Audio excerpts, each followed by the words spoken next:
Kalau ada orang-orang di antara kerabat kita yang jahat seperti ini, kita boleh menjaga batas atau membatasi hubungan, tapi bukan memutus ya. Dan kita membenci sekali lagi perilaku itu saja. Jangan dinilai semuanya buruk orang itu. Kenapa sih ada kebaikannya? Tapi kami lupa, berat Ustaz melupakan celaan-celaannya. Ya itulah waswas syaitan. Disitulah peran iman kita, gitu kan? Seorang mukmin itu tidak akan dia biarkan hatinya rusak dengan celaan-celaan orang. Karena celaan orang itu hanya ucapan kok. Sama dengan pujian. Sepanjang lidahnya saja. Kamu jelek, sudah selesai. Anggap aja angin lalu. Dia mau bilang jelek terserah, saya tetap gagah, kan gitu. Bisa saja kita berkata begitu. Saya tetap cantik, saya tetap begini. Kita percaya Allah ciptakan saya begini dengan cara baik. Sudah. Nggak ada sesuatu yang harus berbekas kok sebenarnya. Gitu kan? Lain kalau pisau diiriskan ke badan, jasad kita rusak mungkin. Tetapi kalau seandainya hanya kata-kata saja, tidak ada sesuatu yang perlu diperdulikan.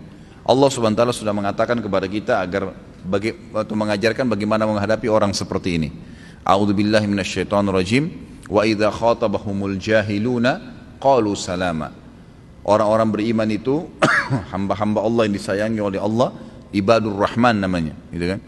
Mereka yang kalau melewati orang-orang jahil, kata ulama tafsir, jahil adalah suka mencaci maki, suka mencela, suka menilai buruk penampilan seseorang, gitu kan? Maka mereka berkata salama, artinya, oh udah ngomong terserah kamu deh, gak usah peduli, biarin aja, tetap aktivitas kita sehari-hari. Kita biarin Raqib dan Atid mencatat kebaikan-kebaikan saja. Dia mau cerita terserah dia, hubungan dia dengan urusan dengan Allah Subhanahu wa taala. Dan kita juga harus tahu ya, tadi saya sudah jelaskan ada qadar ya, ada qada dan qadar.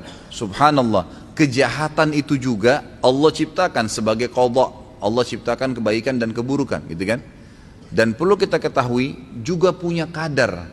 Subhanallah, kejahatan juga punya qadar loh. Kalau dia meninggal, selesai kejahatannya. Atau kata ulama minimal per hari itu ada berhenti kejahatannya. Misal dia jahat dari pagi nih, pasti ada saatnya dia letih, dia jenuh, dia berhenti ke kamar mandi, dia berhenti makan, dia tidur, berhenti kejahatannya, ada kadarnya itu. Kadang-kadang Allah SWT malah menghukum dia kalau dia sudah berlebihan. Mungkin dia meninggal tiba-tiba, mungkin dia jatuh, mungkin dia ini, mungkin dia itu, banyak hal. Jadi nggak usah terlalu khawatir, kita punya Tuhan Allah SWT dan semua sudah sesuai dengan kadarnya. Ada saatnya dia akan berhenti.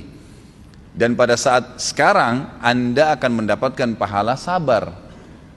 Ingat ya, pahala amal yang besar sekali adalah sabar. Kata Allah SWT, wa ma yulaqqaha illa alladhina sabaru wa ma yulaqqaha illa dzu hadzin azim. Surga itu tidak akan didapatkan kecuali bagi orang-orang yang sabar. Dan surga tidak akan didapatkan kecuali orang yang memiliki nasib yang baik. Allah mempertemukan antara nasib yang baik dan masuk surga dengan mudah adalah orang yang sabar. Dan sabar kapan dibutuhkan? Kalau cobaan sedang datang, ya kan? Disitulah cobaan, disitu dibutuhkan, itu kita akan panen pahala sabar. Lagi ada masalah, kita hadapin dengan tenang, ya kita bersyukur kepada Allah Subhanahu Wa Taala, ikhtiar mencari jalan keluar seperti itu.